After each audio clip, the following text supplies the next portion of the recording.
Il y a un an, je me suis rendu en Suisse, à Lucerne, au musée des transports, pour rencontrer l'astronaute Claude Nicollier, mais aussi Lucas Viglietti de Swiss Apollo.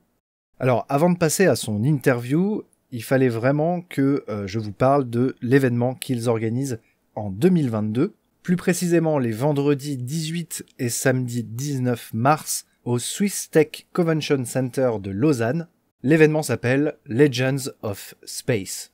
Durant cet événement, qui donc dure 2 jours, vous pourrez rencontrer et assister à des conférences de gens exceptionnels, à savoir Dave Scott, astronaute d'Apollo 15 et marcheur lunaire, Charlie Duke, astronaute d'Apollo 16 et marcheur lunaire, Jerry Griffin, qu'on a interviewé sur la chaîne, qui était notamment contrôleur de vol lors d'Apollo 13, enfin même directeur de vol lors d'Apollo 13, mais aussi Charlie Bolden, dont on a beaucoup parlé sur la chaîne et qui a été pilote de navette spatiale, mais également administrateur de la NASA sous l'ère Obama.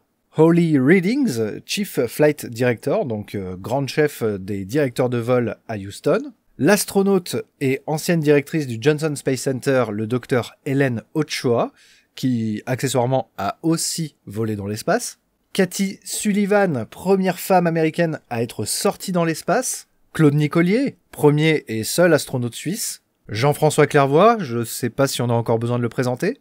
Mark McCogeran, qui est tout simplement le conseiller principal de tout ce qui est science et exploration à l'Agence spatiale européenne. Et donc, comme je le disais, les enfants de Neil Armstrong, Callie et Mark Armstrong, qui vous raconteront un peu la vie avec leur papa. Le tout est donc organisé par Lucas Viglietti, la billetterie, le lien est dans la description. Personnellement, j'y serai et j'espère vous y croiser. N'hésitez pas à sauter sur les places tant qu'il y en a, et dans tous les cas, moi je vous laisse avec une petite interview que j'ai faite de Lucas, qui, vous allez le voir, montre que c'est vraiment un grand passionné de l'espace et une personne très précieuse en Europe. Bonjour, je suis Lucas Viglietti, je suis le fondateur et président de Swiss Apollo et notre rôle, c'est de se souvenir de la fabuleuse histoire de l'application suisse lors du programme lunaire américain et de maintenir l'amitié entre nos deux pays.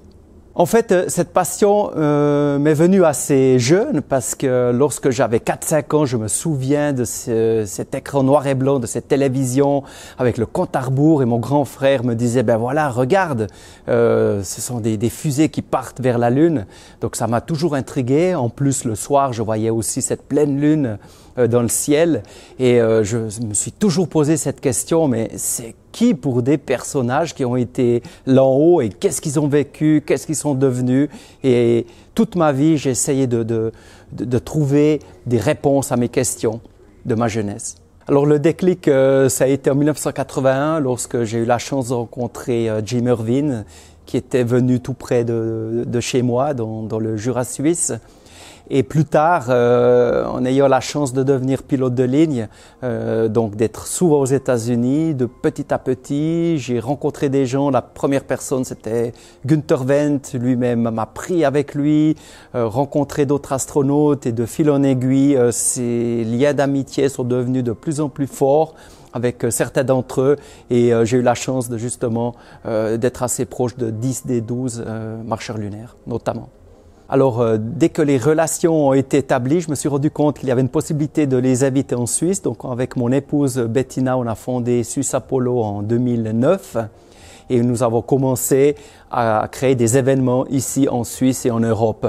Et les plus grands événements qu'on ait fait, en fait, en 2015, c'était le Moon Race. On a eu à guichet fermé plus de 3200 spectateurs à Lausanne, Buzz Aldrin et Alexei Leonov et les Chœurs de l'Armée Rouge. Et un groupe de rock and roll, c'était vraiment un moment extraordinaire. Et puis nous avons eu ce fameux live show à Pasadena l'été passé. C'était en fait la plus grande manifestation de ce genre aux États-Unis pour fêter les 50 ans d'Apollo 11. C'était quelque chose d'énorme avec lors de la première la venue de Buzz Aldrin, de Charlie Duke, de Jerry Griffin. Et puis, pour moi, qui me tient à cœur parce que c'est pour pérenniser l'histoire et inspirer les jeunes, c'est mon livre Apollo Confidentiel. Pour moi, le seul but, c'était d'avoir justement des échanges humains, de rencontrer des personnes qui m'inspirent moi-même, parce que si elles ne m'inspirent pas, ça sera difficile pour moi d'inspirer par la suite d'autres personnes. Donc tous ces moments uniques, précieux, que j'ai eu la chance de passer avec ces gens-là, m'ont permis de justement d'acquérir ces connaissances et de poursuivre, dirais-je, de pouvoir promulguer et puis d'expliquer cette histoire à tout le monde. Alors, ce qui est quand même intéressant, c'est dès mon plus jeune âge, je me suis rendu compte qu'en fait, la Suisse avait participé de manière très active au programme Apollo, étant donné que j'habite pas très loin de Bienne, où il y a les Omega qui ont ces ateliers là-bas, donc la fameuse montre, le Moonwatch. Et de fil en aiguille, j'ai essayé de rechercher, je me suis rendu compte qu'il y avait de très très nombreuses applications qui ont été utilisées dans le programme Apollo venant de la Suisse, un petit pays qui, je le rappelle, est 6 fois plus petit que l'État de la Floride. Donc c'est quand même extraordinaire. Alors ce qui est intéressant, c'est que toutes ces applications qui ont été utilisées pour le programme Apollo, elles sont pour la plupart d'entre elles représentées ici dans notre musée suisse des transports à Lucerne. Et à côté de moi, vous voyez le collecteur de vent solaire qui, évidemment, c'est le joyau. C'est vraiment une des plus belles histoires de cette application suisse. Mais il y a aussi les montres Omega, dont celle que je porte. Et il y a aussi le Velcro de la firme Velcrotex, que pour les astronautes, c'était la plus belle invention pour être utilisée dans le spatial. Il y a eu aussi des lentilles de caméra qui ont été utilisées de la maison Kern Arao. Il y a eu des colles Araldite qui ont été produites ici en Suisse pour coller en fait les éléments du bouclier thermique sur la capsule Apollo. Il y a eu même des médicaments, de la nourriture de Nestlé, des boissons, le café. Le café, c'est aussi de la Suisse, Nescafé Gold. Et j'en passe des meilleurs. Donc il y a énormément d'applications.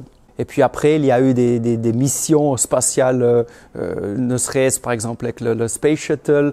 Il y a aussi les coiffes de la fusée Ariane de Roac Space en Suisse. Il y a aussi toutes les missions, par exemple sur Mars. Toutes les rovers qui sont sur Mars ou qui ont été sur Mars, en fait, elles ont pu rouler grâce à ces moteurs électriques suisses de la maison Maxon. Et donc, voilà, l'aventure continue avec Artemis, avec Orion.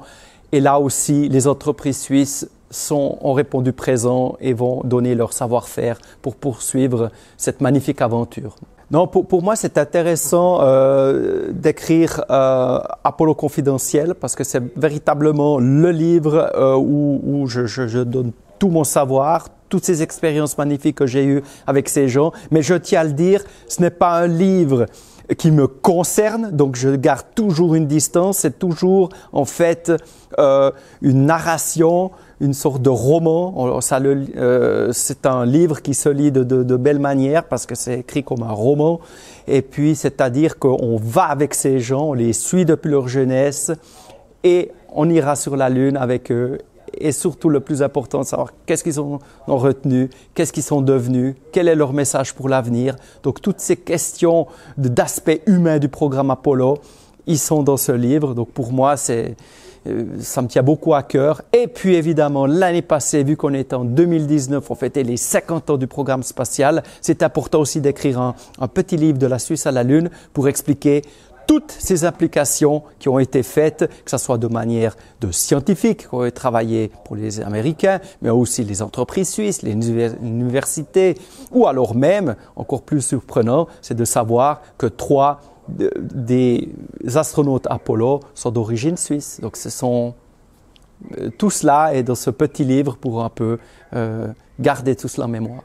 Pour moi, de manière très provocative, les gens m'intéressent plus que l'espace, dans le sens que pour moi, ce qui est intéressant dans toute ma recherche, dans tout mon cheminement, c'est vraiment d'inspirer les gens et puis de leur donner une nouvelle perspective. Et puis, quelle perspective par ces 12 hommes notamment qui ont posé le pied sur une autre planète et qui ont su regarder notre planète comme petite terre, vaisseau spatial, petit, fragile, perdu dans l'océan noir du cosmos. Et c'est quand même une belle image. Donc, ce qui est important pour moi, c'est d'une part d'inspirer les gens, les jeunes, à poursuivre leurs rêves, quels qu'ils soient, Évidemment, dans les domaines de la science, de la technique, des maths, ce serait encore mieux parce qu'ils pourront créer leur monde de demain.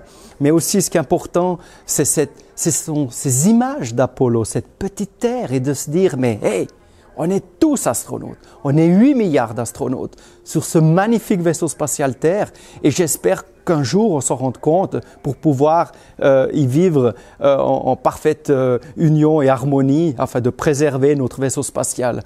Et ça, c'est quelque chose d'important pour moi.